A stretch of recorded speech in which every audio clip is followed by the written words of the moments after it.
First இந்த recipe ready பண்ணுறதுக்காக ஒரு மிக்சிங் பவுல் எடுத்து அதில் 1 கப் அளவு கோதுமை மாவு சேர்த்துக்கலாங்க. சேர்த்து தேவையான அளவு உப்பு சேர்த்து நம்ம சப்பாத்தி மாவுலாம் ரெடி பண்ணுவோம் இல்லைங்களா, அந்த மாதிரி ரெடி பண்ணி எடுத்துக்கலாம். இப்போ இதில் கொஞ்சம் கொஞ்சமாக தண்ணி சேர்த்து நான் ஃபுல்லாக பிசைஞ்சு எடுத்துகிட்டு உங்ககிட்ட காமிக்கிறேன்.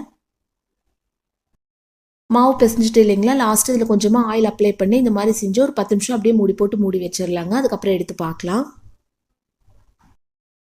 இப்போ நெக்ஸ்ட் ஒரு பேனில் கொஞ்சமாக எண்ணெய் சேர்த்துக்கலாங்க. எண்ணெய் லைட்டாக சூடானதுக்கப்புறம் இதில் கொஞ்சமாக கடுகு உளுந்தம் பருப்பு சேர்த்துக்கலாம். இது நல்லா பொரிஞ்சு வரட்டுங்க. இப்போ இதில் வந்து ஒரு மீடியம் சைஸ் பெரிய வெங்காயத்தை நல்லா குட்டி குட்டியாக கட் பண்ணி உள்ளே சேர்த்துக்கலாம். சேர்த்துட்டு லைட்டாக உப்பு சேர்த்துக்கலாங்க. சேர்த்து இது நல்லா வதக்கி விட்டுடலாம். வெங்காயம் நல்லா வதங்கினதுக்கப்புறம் மற்றதெல்லாம் சேர்த்துக்கலாங்க. இப்போ இதில் வந்து ஒரு 1/2 டீஸ்பூன் அளவுக்கு மிளகாய்த்தூள் சேர்த்துக்கலாங்க. நீங்கள் விருப்பப்பட்டீங்க அப்படின்னா ஒரு பச்சை மிளகாய் நல்லா குட்டி குட்டியாக கட் பண்ணி கூட உள்ளே சேர்த்துக்கலாம். நெக்ஸ்ட் இதில் 1/2 டீஸ்பூன் அளவு கரம் மசாலா சேர்த்துக்கலாங்க. லாஸ்ட்டாக கொஞ்சமாக சீரகத்தூள் சேர்த்துக்கலாம். இப்போ இதில் கொஞ்சமாக வந்து மஞ்சள் தூள் சேர்த்துக்கலாங்க. கேரட் எல்லாம் இருந்துச்சு அப்படின்னா கூட நீங்கள் குட்டி குட்டியாக கட் பண்ணி உள்ளே சேர்த்துக்கலாம். இல்லை டக்குன்னு ரெடி பண்ணணும் அப்படின்னா இந்த மாதிரி வெங்காயம் மட்டும் வச்சு கூட நம்ம ரெடி பண்ணிக்கலாம்.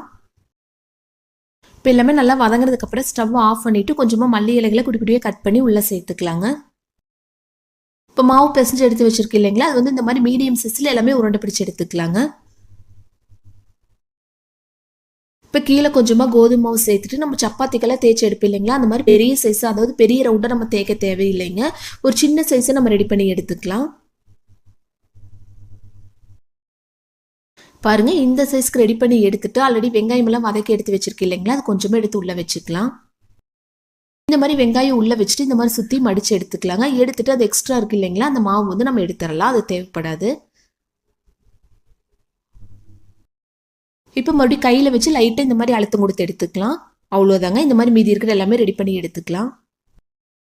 இப்போ நெக்ஸ்ட் இட்லி பாத்திரத்தில் கொஞ்சமாக தண்ணி சேர்த்து லைட்டாக சூடானதுக்கப்புறம் மீடியம் ஃப்ளேம் மாற்றிட்டு ஒரு இட்லி தட்டு வச்சு நெக்ஸ்ட் இன்னொரு இட்லி தட்டு வச்சிடலாங்க. வச்சு இப்போ ரெடி பண்ணி எடுத்து வச்சிருக்கு இல்லைங்களா, இந்த மாதிரி ஒவ்வொன்றா உள்ளே சேர்த்துக்கலாம்.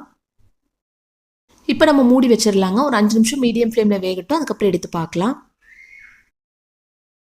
அதிக நேரம் வேக வைக்க தேவையில்லைங்க. மீடியம் ஃப்ளேமில் ஒரு 5 நிமிஷம் மட்டும் வேக வச்சு எடுத்துக்கலாம். இப்போ கரெக்டாக 5 நிமிஷம் ஆச்சு இல்லைங்களா, இது எல்லாமே ஒரு பிளேட்டுக்கு மாற்றிடலாம்.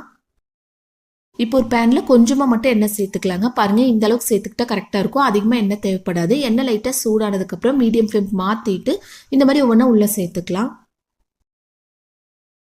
இப்போ இந்த மாதிரி ஒவ்வொன்றா ஒரு சின்ன கரண்டி வச்சு நம்ம திருப்பி போட்டுடலாங்க. ஹை ஃப்ளேம் வச்சிங்க அப்படின்னா ரொம்ப கரிஞ்ச மாதிரி ஆயிரும். ஸோ மீடியம் ஃப்ளேம்லேயே வச்சு இந்த மாதிரி ஒவ்வொன்றா திருப்பி போட்டு பொன்னிறமாக வந்ததுக்கப்புறம் நம்ம வெளியில் எடுத்துடலாம். பாருங்கள், இந்த கலராக வந்ததுக்கப்புறம் நம்ம வெளியில் எடுத்துடலாங்க. இப்போ ஸ்டவ் ஆஃப் பண்ணிவிட்டு எண்ணெய் ஃபுல்லாக வடிச்சிட்டு இதெல்லாமே ஒரு பிளேட்டுக்கு மாற்றிடலாம். அவ்வளோதான் பாருங்கள், சூப்பராக கலர்ஃபுல்லாக ரெடி பண்ணிட்டு இல்லைங்களா. டேஸ்ட் ரொம்ப அட்டகாசமாக இருக்குங்க. நான் ஃபஸ்ட்டு சொன்ன மாதிரி வெங்காயத்தோட நீங்கள் கேரட் எல்லாம் சேர்த்து வதக்கி